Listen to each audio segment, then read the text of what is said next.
Bapak Ibu saudara-saudara sekalian, Shalom. Saya sengaja mengangkat tema hari ini sebagai renungan kita, yaitu tentang bagaimana perasaan kita ya, perasaan banyak orang, atau seringkali kita sendiri merasakan bahwa seolah-olah Tuhan tidak mengasihi kita. Ya, ini satu perasaan yang kadang-kadang muncul ya ketika kita mengalami banyak pergumulan, lalu kemudian kita mungkin saja berpikir bahwa Tuhan tidak mengasihi kita. Dan kemudian apabila itu terjadi, bagaimana sih seharusnya sikap kita?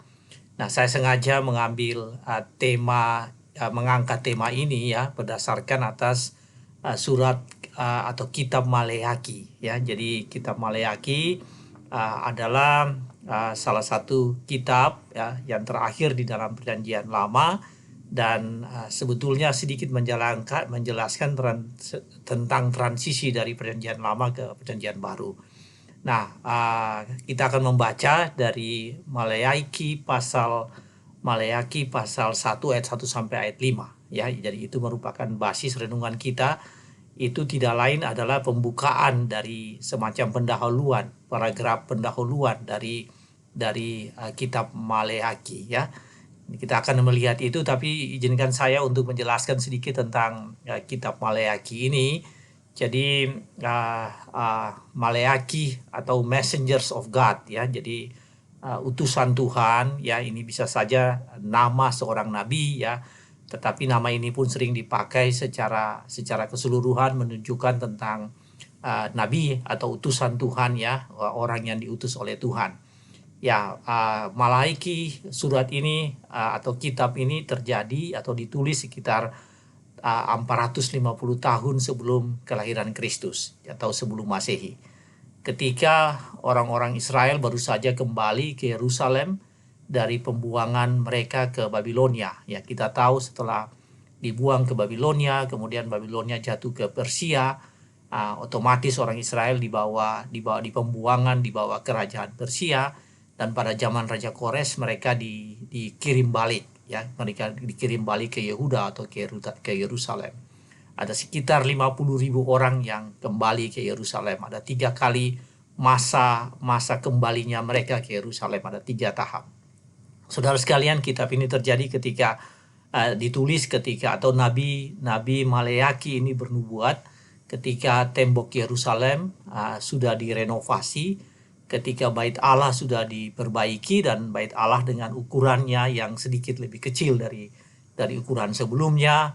Tetapi pada saat itu sesungguhnya masa suram bagi Israel, bagi Yehuda ya, yang disebut dengan masa kegelapan, masa suram, karena memang tidak banyak orang yang tampil menyampaikan suara Tuhan. Ya, kita tahu zaman Maleaki ini adalah zaman setelah Hagai dan Zakaria ya. Jadi itu 3 nabi yang menyampaikan suara Allah ketika Israel telah kembali ke Yerusalem ya dari Babilonia dan Persia. Jadi tidak terlalu banyak orang yang menyampaikan firman Tuhan, dan itu terjadi terus sampai abad pertama ya, sampai kelahiran Tuhan Yesus Kristus. Jadi ini masa transisi yang cukup sulit bagi Israel. Dikatakan Israel dalam keadaan yang suram ya, kegelapan dan suram yang terjadi bagi kerajaan Israel, kerajaan Yehuda pada saat itu. Saudara, di dalam kitab Maleaki ini disebutkan bahwa para pemimpin agama tidak menjalankan tugas dengan baik ya. Para nabi-nabi tidak menjalankan tugas dengan baik. Bahkan dikatakan mereka disogok, mereka dibayar. Kemudian interpretasi Alkitab dilakukan demi kepentingan mereka ya. Jadi kepentingan mereka dan kepentingan orang yang membayar dan kepentingan mereka yang membutuhkan uang. Jadi transaksi firman Tuhan dikaitkan dengan bagaimana itu mendatangkan keuntungan bagi para pemberita ya, bagi para nabi-nabi saat itu. Saudara, ada hal yang lain, yaitu Anda bisa baca dalam kitab Maleaki bahwa identitas Yahudi itu sudah mulai hilang ya. Keturunan orang Yahudi yang kemudian yang balik dari Babilonia dan Persia ini, mereka masuk dalam kawin campur ya, kawin campur, percampuran dengan bangsa-bangsa lain, sehingga ada banyak bahkan sejak zaman Nehemia. Bahkan sejak zaman Nehemia ada banyak orang yang sudah tidak bisa lagi berbahasa asli Ibrani, ya, tidak bisa lagi berbahasa Ibrani karena mereka sudah kawin campur dengan berbagai suku-suku lain atau bangsa-bangsa lain. Jadi laki-laki dari orang Yahudi ini banyak yang kawin dengan orang lain. Kemudian saat itu, saudaraku, Edom menguasai politik. Edom tetangga mereka adalah menguasai politik dan berkongsi, ya, berkong kali kong dengan Mesir, dan mempunyai kekuatan politik yang cukup kuat. Nah, Mesir dan Persia sedang dalam berperang, ya, sehingga Israel atau Yehuda yang saat itu yang adalah protektorat dari Persia mengalami tekanan yang luar biasa karena Mesir adalah tetangga. Padahal Yehuda ini sebetulnya menginduk pada Persia yang relatif jaraknya lebih jauh. Saudara, pada saat yang sama tetangga yang lain yaitu Amon dan Moab menguasai perdagangan. Jadi ekonomi dikuasai oleh Amon dan Moab. Sehingga Israel ini sebetulnya, Yehuda ini sebetulnya negara kecil yang tidak punya banyak peranan secara geopolitik, ya. Jadi mereka nggak punya banyak peranan dalam geopolitik, dalam konstelasi politik di daerah itu, ya, di kawasan itu, di regional itu, dan sebetulnya tidak dianggap, ya. Di sisi yang lain kehidupan agama mereka juga sangat terganggu saat itu, ya, dengan tidak adanya arahan-arahan, ya, karena orang Israel sangat bergantung kepada suara-suara kenabian, dan itu tidak ada yang muncul pada saat itu. Saudara, dalam suasana itu orang-orang Israel mengatakan bahwa mereka ini sudah ditinggalkan Tuhan. Jadi perasaan mereka sudah ditinggalkan Tuhan. Bangsa yang kecil ini, yang tidak berdaya ini patah semangat, ya, patah semangat, kehilangan harapan, dan dari semua segi kehidupan. Ya, tadi saya sebutkan secara geopolitik, secara sosial, secara ekonomi, bahkan secara mentalitas, ya, rohania, mentalitas mereka seperti tidak punya harapan. Nah, dalam kondisi itu Malaiki diutus oleh Tuhan untuk mengatakan kebenarannya, ya, suara hati Tuhan yang ditulis oleh Malaiki. Nah, saudara sekalian, dari Malaiki ayat 1, pasal 1 ayat 1 sampai 5 ini perasaan itu yang disampaikan, ya. Jadi 80 sampai 90% surat atau kitab Malaiki ini adalah percakapan one to one antara Tuhan dengan Tuhan yang direpresentasikan dengan Nabi Malaiki dengan umat Israel. Jadi tidak banyak narasi yang ada dalam kitab ini, tapi percakapan one to one, ya, sekitar 90%. Dan Anda bisa membaca itu dari surat kitab Malaiki.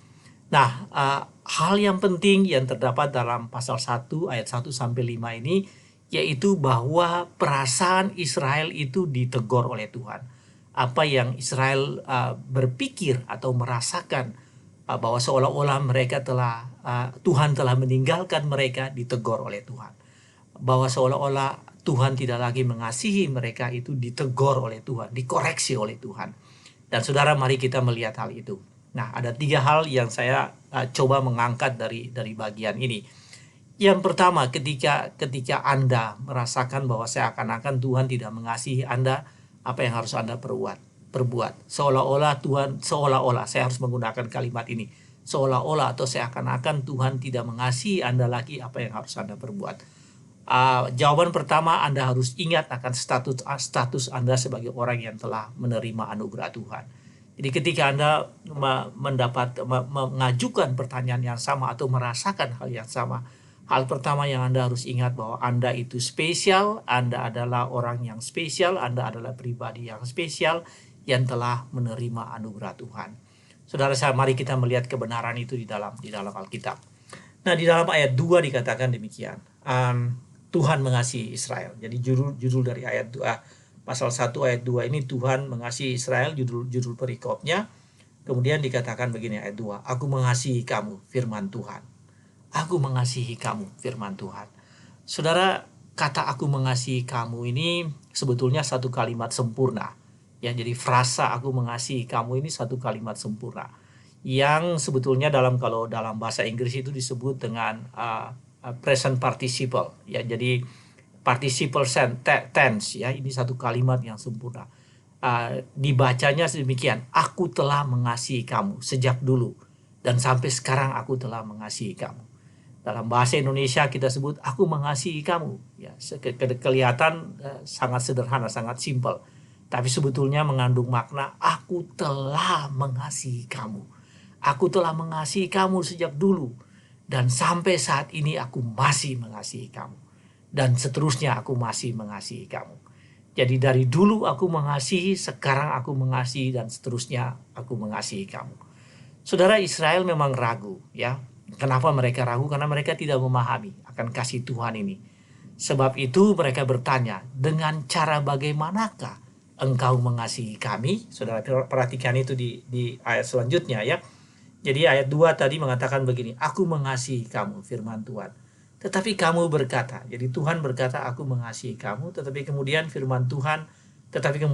orang Israel berkata demikian, dengan cara bagaimana engkau mengasihi kami? Jadi Israel tidak paham bagaimana sih sebetulnya cara Tuhan mengasihi mereka. Mereka tidak mengenal dengan betul Tuhan sehingga mereka tidak tahu Tuhan itu mengasihi mereka. Sehingga mereka bertanya, dengan cara apa Tuhan mengasihi kami? Saudara, ayat 2 ini ingin menjelaskan bahwa Israel tidak memahami kasih Allah. Ya, mereka tidak memahami kasih Allah sehingga mereka mengajukan pertanyaan itu. Kamu memang tidak memahami, namun aku mengasihi kamu. Jadi seolah-olah Tuhan berkata, kamu memang tidak memahami itu, namun aku mengasihi kamu. Saudara-saudara sekalian, ini yang disebut dengan kasih atau cinta yang bertepuk sebelah tangan. Nah, menurut Kamus Besar Bahasa Indonesia ya, arti bertepuk sebelah tangan itu adalah tidak disambut dengan baik. Dari sebelah pihak saja, sambutan hanya dari sebelah pihak saja. Dan biasanya kalau kata bertepuk sebelah tangan itu berarti sesuatu tentang kebaikan atau sesuatu tentang cinta kasih. Jadi arti sebetulnya dari bertepuk sebelah tangan adalah kasih sayang yang datang dari satu pihak. Dan satu pihak pihak yang lain tidak memahami hal itu. Saudara-saudara sekalian, apa artinya ini bagi kita? Artinya bagi kita bahwa kamu tidak tahu.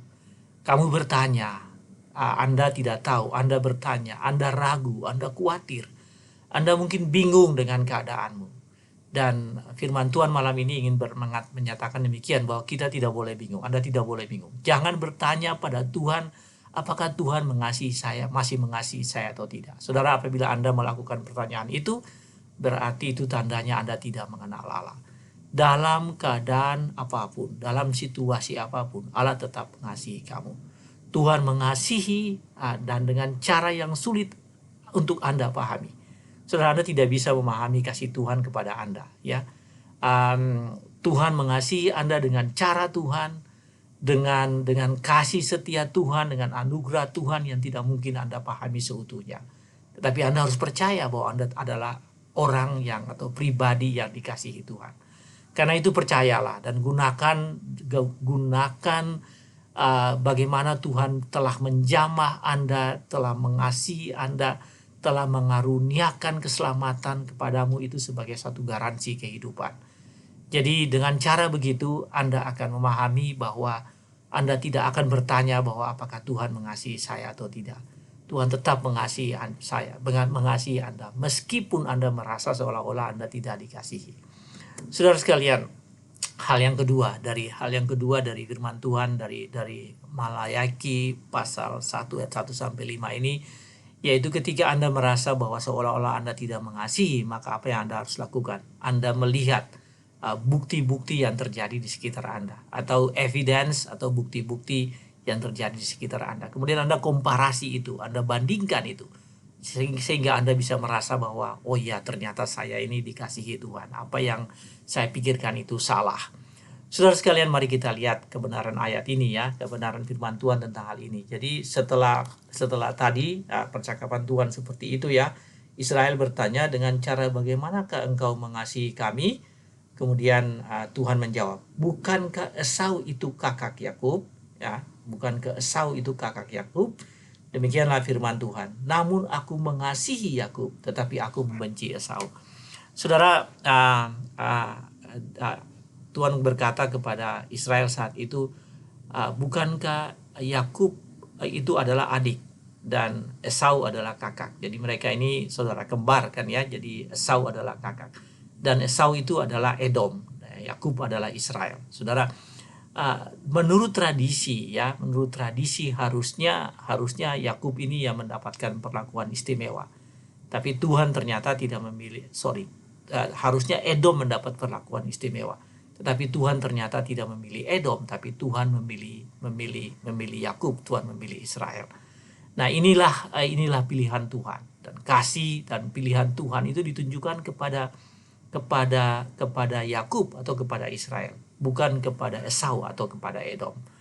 Saudara, arti mengasihi di sini artinya memilih ya, memberikan perhatian penuh, memberkati secara khusus sehingga Israel mengalami kebahagiaan yang penuh. Sementara arti membenci di sini artinya bukan menjadi pilihan, tidak diperhatikan dan tidak diberikan kebahagiaan secara khusus. Jadi itu arti kata mengasihi dan membenci. Nah, meskipun Edom ini adalah kakak dan secara tradisi Edom harus mendapat belas kasihan yang lebih daripada mendapat anugerah, mendapat berkat yang lebih dari adiknya.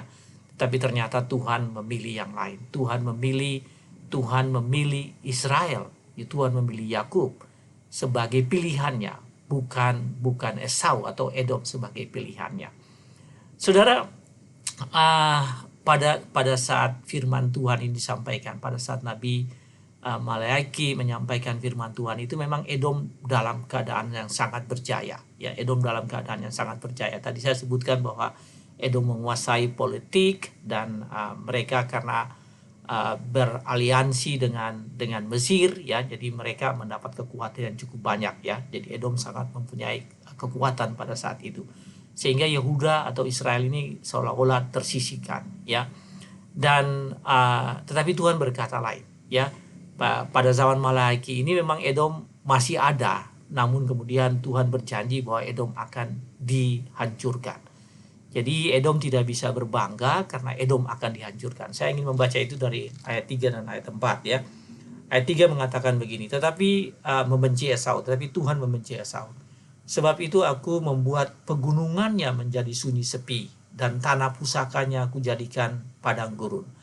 Apabila Edom berkata kami telah hancur, tetapi kami akan membangun kembali reruntuhan itu, maka beginilah firman Tuhan semesta alam. Mereka boleh membangun, tetapi aku akan merobohkannya. Dan orang akan menyebutkannya daerah kefasikan, dan bangsa yang kepadanya Tuhan murka sampai selama-lamanya. Saudara, pada memang seperti tadi saya sebutkan tadi, pada tahun sekitar 400, 300 sebelum Masehi itu memang Edom dalam keadaan yang sangat berjaya ya. Tapi kemudian pada kira-kira tahun 100 sampai 200 sebelum Masehi berkuasa satu kerajaan ya, kerajaan yang dimiliki oleh orang-orang Nabatai ya, disebutkan di dalam Alkitab Nabateans ya, orang-orang Nabateans yang berada di sekitar barat Laut Afrika, Yehuda sampai di Laut Mati ya, daerah yang Yordania saat ini sampai terus ke utara. Dan ternyata mereka muncul pada tahun 100 sampai 200 sebelum Masehi itu, dan mereka menghancurkan Edom. Dan sejak saat itu Edom tidak bangkit lagi. Jadi ini sangat berbeda. Janji Tuhan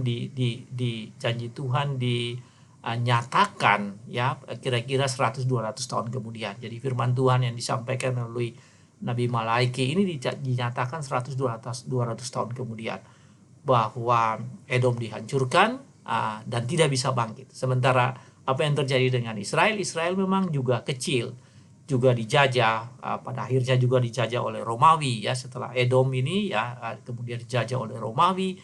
Tapi apa yang terjadi? Israel bangkit kembali. Jadi ini beda antara Yerusalem dan Edom ya. Kalau Yerusalem, Yehuda kecil dibangkit lagi, hancur dibangkit lagi karena memang Tuhan menjaga dan memelihara. Sementara Edom tidak mengalami hal itu. Bapak Ibu saudara-saudara sekalian, ini ingin menggambarkan begini, bahwa ketika Anda mengalami apa yang disebut dengan perasaan bahwa Anda tidak dikasihi, lihatlah kepada keadaan di sekitar. Dan ketika Anda melihat keadaan di sekitar lalu Anda melakukan komparasi, baru Anda bisa menyadari bahwa sungguh betul-betul Tuhan mengasihi Anda ya. Kalau Anda melihat diri Anda sendiri, kadang-kadang Anda tidak menyadari hal itu, tidak mengalami hal itu. Tetapi ketika Anda melihat diri Anda melihat lingkungan sekitar, kumpulkan bukti-bukti, baru Anda menyadari bahwa sesungguhnya Tuhan sangat sangat mengasihi Anda. Saudaraku, pandanglah di sekitar Anda ya. Tuhan mengasihi Israel, dan Tuhan membenci ya, pakai kalimat tadi ya, Tuhan mengasihi Israel dan membenci Edom. Sebetulnya itu menunjukkan kemutlakan Tuhan ya, kemutlakan pilihan Tuhan, dan sangat sulit untuk setiap orang memahami ini. Tuhan sendiri berkata bahwa Israel itu dipilih bukan karena dia menjadi bangsa besar, bukan dia adalah bangsa besar, sesungguhnya dia adalah bangsa yang kecil ya.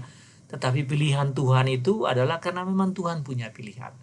Saudara, Anda mungkin punya dua orang ya, katakanlah Anda menghadapi dua orang. Sangat sulit bahwa Anda mengasihi yang satu dan tidak mengasihi yang lain. Dan itu kadang-kadang sulit digambarkan ya. Pilihan Anda terhadap pasangan Anda ya juga sangat sulit untuk digambarkan. Mungkin saja orang lain tidak melihat itu, tapi Anda sendiri yang melihat. Jadi ini sangat subjektivitas tinggi, kurang objektivitasnya, tetapi kedaulatan ada pada Anda sendiri.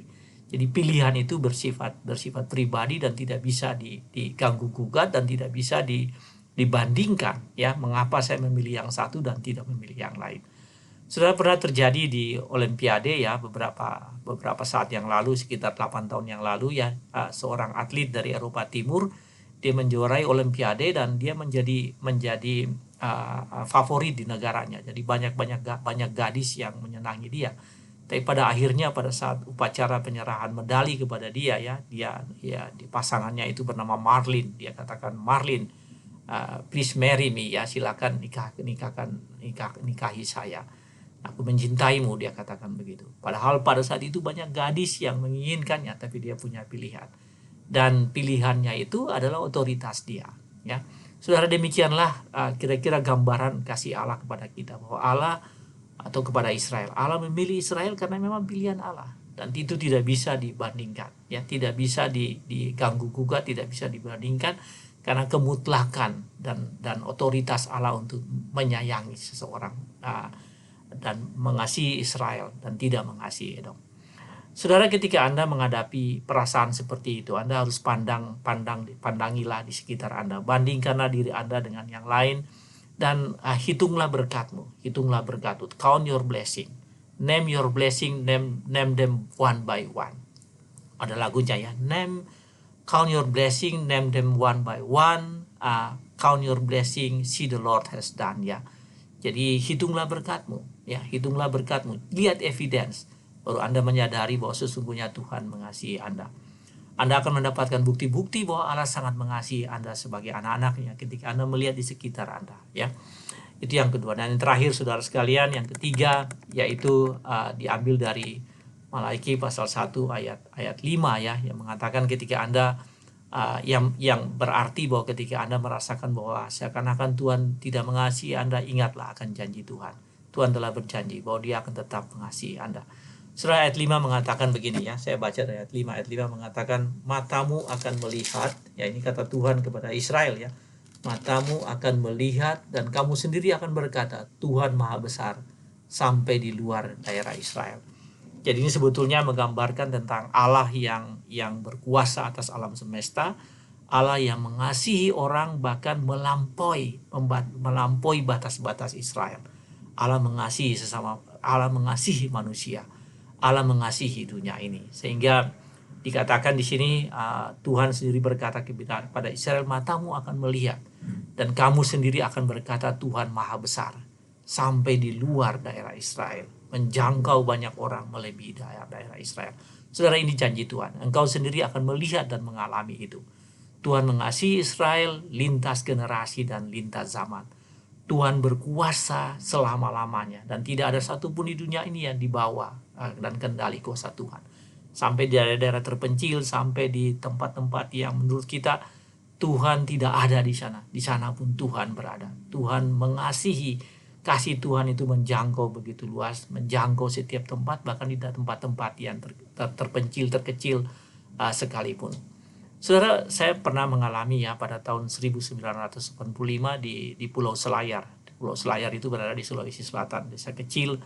Saya berjalan di satu desa yang ya entah desa itu sangat jauh terpencil, karena saya pakai kapal dan kemudian mendarat di pantai di desa itu. Kemudian saya jalan. Ketika saya jalan, tiba-tiba ada yang teriak dari pinggir jalan ya, dari satu rumah, "Pak Paulus." Saya kaget, kok ini ada di tempat jauh ini ada yang Pak Paulus. Saya datang menghampiri rumah itu, ternyata ada seorang ibu bersama dengan anaknya dan dengan orang tuanya. Dan mereka berkata bahwa mereka mengira saya Pak Paulus ya. Ya, ngobrol dengan mereka baru saya tahu bahwa di lingkungan yang begitu jauh, yang tidak ada gereja, ada seorang keluarga, ada satu keluarga yang pernah mendengar firman Tuhan, dan mereka itu sebetulnya telah dibaptis, sudah pernah dibaptis di kota besar, mereka pernah dibaptis sebagai orang Kristen. Saya ngomong dengan mereka, mereka menyampaikan kesaksiannya bahwa mereka hidup sendiri di tengah-tengah lingkungannya itu dan mereka masih tetap percaya kepada Kristus. Saya berdoa syafaat dengan mereka ya, dan mereka berada di tempat yang terpencil itu. Saudara, percayalah bahwa Yesus mengasihi sepanjang hidup Anda. Yesus mengasihi Anda dimanapun Anda berada. Bila keadaan Anda begitu sulit dan seolah-olah Yesus tidak ada, seolah-olah Yesus tidak mengasihi Anda, Tuhan tidak mengasihi Anda, ingatlah bahwa Tuhan berjanji Dia akan selalu menyertai dan menjaga Anda. Kasih Tuhan melewati waktu, kasih Yesus melewati waktu, menopang Anda setiap waktu, sehingga tidak ada alasan untuk Anda bertanya apakah Tuhan mengasihi Anda atau tidak. Saudara, sebagai kesimpulan, jangan ragu akan pimpinan Tuhan. Kita nggak boleh ragu akan pimpinan Tuhan. Jangan berkata bahwa Tuhan tidak mengasihi saya. Pertanyaan itu menunjukkan bahwa Anda tidak sungguh-sungguh mengikuti dan percaya pada Tuhan.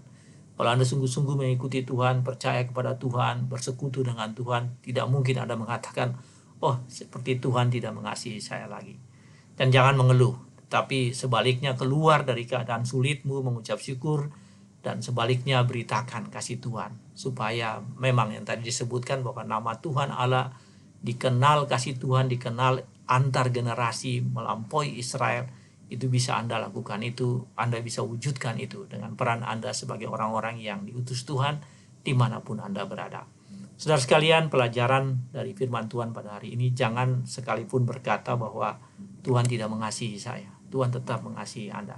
Dan jangan mencobai Tuhan dengan perkataan-perkataan seperti itu. Tapi kalaupun Anda mengalami itu, ingat ada 3 hal. Pertama, Anda harus ingat janji Tuhan bahwa Tuhan telah menyelamatkan Anda. Anda telah menerima kasih anugerah dari Tuhan. Yang kedua, lihat di sekeliling Anda. Komparasi diri Anda dengan yang lain, dengan alam semesta ini, dengan suasana di sekitar, keadaan di sekitar. Dan Anda bisa mendapatkan bukti-bukti, evidence bahwa Tuhan begitu mengasihi Anda. Bandingkan hari ini dengan hari-hari kemarin, Anda akan dapatkan bukti bahwa Tuhan begitu mengasihi Anda. Makanya benar lagu yang mengatakan, hitunglah berkatmu. Hitunglah berkatmu, Anda akan melihat bagaimana Tuhan telah bekerja dalam kehidupan Anda. Dan Anda tidak akan mampu menghitung berkat Anda, karena begitu luar biasa berkat Anda setiap hari, setiap jam bagi Anda. Dan yang ketiga, ingat janji Tuhan. Janji Tuhan bahwa Dia telah tetap menyertai Anda. Dia tetap mengasihi Anda. Oleh karena itu, berhenti ragu terhadap pimpinan Tuhan. Yakin akan kasih Tuhan, percaya pada janji Tuhan. Sehingga hidupmu kamu jalani sebagai saksi Tuhan, sebagai anak-anak Tuhan di dunia ini. Tuhan berkati saudara sekalian. Amin.